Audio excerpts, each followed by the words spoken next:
So I wanted to move on in my discussions then from Spengler and Heidegger and Gebser to Peter Sloterdijk. I want to move on to a discussion of his Spheres books, especially the first one, Spheres 1, Bubbles. You can see it's a heavy tome. It was put out in 1998 in German, and in 1999 the sequel Globes appeared, and then in 2004 the third and final volume of the trilogy Foams appeared in German. And Semiotext has just now had this volume translated and put it out last year, so it is available on Amazon in case anybody wants to order it. I proofread the manuscript, so if there are any typos or mistakes, I'm to be held accountable for that. And as you can see from the titles alone, Bubbles to Globes to Foams, what Sloterdijk is doing is retrieving the ancient idea of the microcosm of the human soul. Bubbles is about microspheres, which are interpersonal relationships that form the dyadic units that Sloterdijk sees as the basis of the minimal spherological unit. And globes, we think of the macrocosm of the ancient cosmologies with globes, and then Foams returns again to the social mesocosm of the 20th century, where since we have had a breakdown of any overarching single monosphere to incorporate and integrate the entire society, each individual is left to sort of come up with his own prosthetic immunizing extension. So each individual is inside of his own microsphere, and all are rubbing up against each other to create a kind of amorphous foam in this society. So that's the overarching view of the trilogy. Now, what Sloterdijk is really doing here is going back and reinterpreting from Heidegger's idea of being in the world. He says in this book that to be in the world means simultaneously being inside of a sphere. Human beings, according to Sloterdijk, are the animals that create spheres as systemic immune systems. Spheres are cultural immune systems that are immunized with metaphysical ideas. Ontology, as he says, is applied immunology. Metaphysical ideas like any of the ancient ideas of the world religions, gods, the soul, freedom, being itself. All of these ideas are ideas which immunize and protect the human being against the impacts of the Lacanian real. Spheres are symbolic, they are imaginary and symbolic immune systems that defend the impact of the Lacanian real, which comes along every so often and pops and ruptures them. Spheres typically implode and explode, and they're constantly having to be remade and restructured. Now, by being in the world, though, Heidegger did not mean being inside of a spatial container, of course, and in being in time, he was careful to point out that he did not mean being inside of a spatial container. He didn't mean being in the world as the person in the classroom listening to his lecture, the classroom inside of a university that was inside of Germany, that was inside of Europe, that was inside of the world, and so on. He didn't mean it that way. He meant being in the world means being involved in something. Being in the world has a temporal connotation because we're always already engaged in tasks as Daseins. We're always involved in something, and so Heidegger meant it as having this temporal connotation. But for Sloterdijk reinterprets it specifically as having a spatial connotation. We're always inside something somewhere. We're always immunizing ourselves. We're always creating extensions of the womb in one capacity or another in whatever we do. Now, basically what Heidegger meant by the word world, though, is somewhat, it's analogous to the way the sphere functions in Sloterdijk. Heidegger's big analysis of world is in his lecture series that he gave in 1930 called The Fundamental Concepts of Metaphysics, World, Finitude, Solitude, in which he talks about how world is an idea that is ontologically different when you regard it from the point of view of different entities. For example, he says a stone is worldless.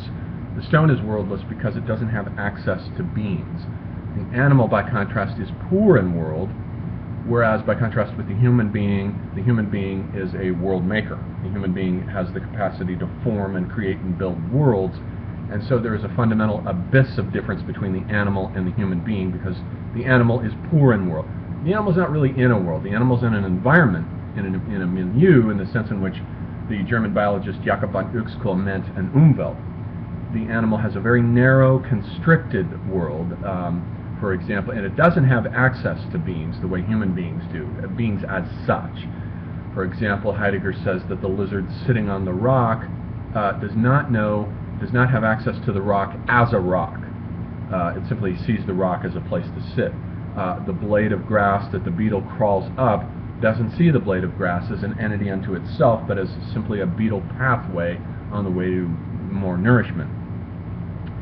And Heidegger says that if you take the animal from its milieu, from its environment, and displace it to another environment, it will fight and struggle to get back to that original environment. So animals are very specifically adapted to very specific environments, and they do not have worlds in the sense in which the human being can be said to be a world maker or world former. And the human being does this through language. The human being uses language. Language, as he says in his later essay, The Letter on Humanism, language is the house of being, and the one who listens to being, the human being, is the shepherd of being, who cultivates a relationship to being. Now, in that Letter on Humanism, Heidegger had specifically wanted to distance himself from humanism by insisting that the problem with humanism, the traditional idea in humanism of the human being, is that the human being is simply a rational animal, an animal who also has the capacity of reason supplemented to him. But that definition, according to Heidegger, is still too zoological. There is an abyss of difference between the human being and the animal. The human being is not just a rational animal. And the problem with the humanist tradition is that it puts the human being in the center of the world rather than being, and it has led to the West's gradual conquest over being. Rather than listening to being, we have conquered it, and as a result it has led to the atrocities of the 20th century. And so for Heidegger, what the new model, the sort of anti-humanist model, but not inhuman model, but anti-humanist model should be, is that being should be at the center, and we should be in a much more submissive, passive, receptive relationship to being. We should be listening to its dictates as though it were an oracle, and listening to what it wants, and trying to revivify the world by keeping being alive in the age which Heidegger has called the destitute time, in which being has been forgotten and covered up, and we're in the age of framing, in which technology now handles all the being functions. So this is the background in Heidegger that Sloterdijk is coming out of with his idea of this of the spheres, his spherology. And so if we move right into the book, the first chapter is the introduction, which is called The Allies, or the Breathed Commune. And he starts off by meditating. There's an image here of a young boy sitting on a balcony blowing bubbles. And he starts off by meditating on the boy blowing these bubbles. The bubbles are inspired. They're full of air, CO2 basically, that now exists independently of himself. But as they float along, they open up a space between the child and the bubble that is an ecstatic, animated, inspirited space, so that the child plus bubble has to be regarded as a single dyadic unit. That will become the basic microspherological unit, the basic spherological unit for a microsphere, and a microsphere is the basic component part of what will eventually form a macrosphere. But the relationship, so this book will be concerned with the single relationships between the man and his God, between lovers, between the mother and the child, between friends. These are all microspheres. And so the child's relationship with the bubble is meant to evoke also the deity's relationship with the world that he creates by blowing spirit into it, by inspiriting it. And so in the second section of the introduction, he talks about inspiration, and he says that inspiration basically is something that is nowadays regarded as an atavism. We regard inspiration with a smile. It's not something that's around anymore. The idea of having an idea that did not originate with you, but has been inspired in you, has been blown in you, as it were, by an entity, an angel, let's say. We think of Matthew writing the Gospels with the angel leaning over his shoulder, telling him what to write. Or we think of Muhammad in his cave listening to Gabriel dictate the Quran to him. These are all examples of inspiration. And note that in an age in which inspiration no longer takes place, that age is also an age in which now we can have media studies. So media studies as a discipline can only emerge in an age in which inspiration is gone, because the sender is no longer regarded in media studies, at least in McLuhan's version of it, as the originator of the message. The medium is the message, and the medium determines the content of what goes through it, not the sender anymore. The Shannon-Weaver model, which McLuhan was careful to dissociate himself from, because the Shannon-Weaver model doesn't pay attention to the medium. It's medium indifferent. Has the sender and a channel. The message goes through a channel and it's received by someone, and noise gets in the way. That's basically an information theory adaptation of the old image of the Annunciation, with the angel Gabriel coming down as the one who is the sender of the message, who delivers the message. Mary becomes the channel through which the Christ child, as the good news, enters into the world, and everyone else hears the good news of the message. Basically, that's the Shannon-Weaver model of communication. But in an age in which that idea of inspiration no longer exists, then we can have media studies as an ecology of studying the media themselves. The sender's no longer there. And so Sloterdijk points out that his spherology, his theory of spheres, will include within it a media studies idea. And he says that the problem with modern man, then, is that modern man exists in a shell-less state.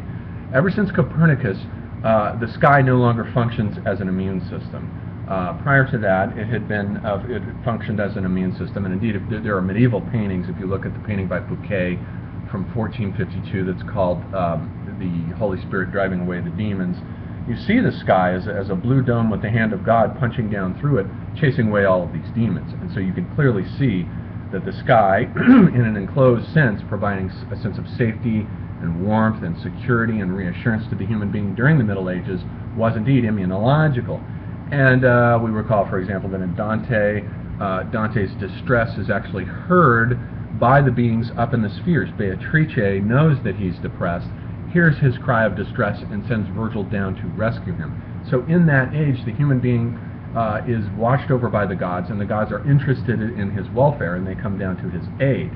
In an age in which the immunological world of the spheres is gone, the human being exists in a shell-less state, no longer defended by this immunizing sense of the sky as an enclosed cosmology. And now with Dutch art in the 17th century, we get this experience of being out, open, unprotected, and we're in vast expanses of the sky. The Dutch, as Gombrich pointed out, were the ones who discovered the sky. 3/4 of their canvases are taken up with these gigantic visions of the heavens, because the Copernican world has come in and the Ptolemaic spheres have collapsed, and now we're out, open, in space, unprotected, no longer immunized by these metaphysical ideas. And so all the crises of anxiety and existentialism and ontological disorientation come out of the West from this spherological crisis, this collapse, according to Sloterdijk. So we're in a shell-less state, and he says that in the introduction here, one of the strategies that has gone on is that the human being in a shell-less state tries to create prostheses and technological replacements for the spheres by using technology. The greenhouse gases, for example, from CO2 outgassing from our industrial fossil fuels, is one of the things that has created a sort of artificial technological sphere that has replaced the old Ptolemaic spheres. We've also created, I would add, another sphere on top of that, the electromagnetic sphere of electromagnetic pulse signals that have cocooned the entire planet inside of a kind of shell.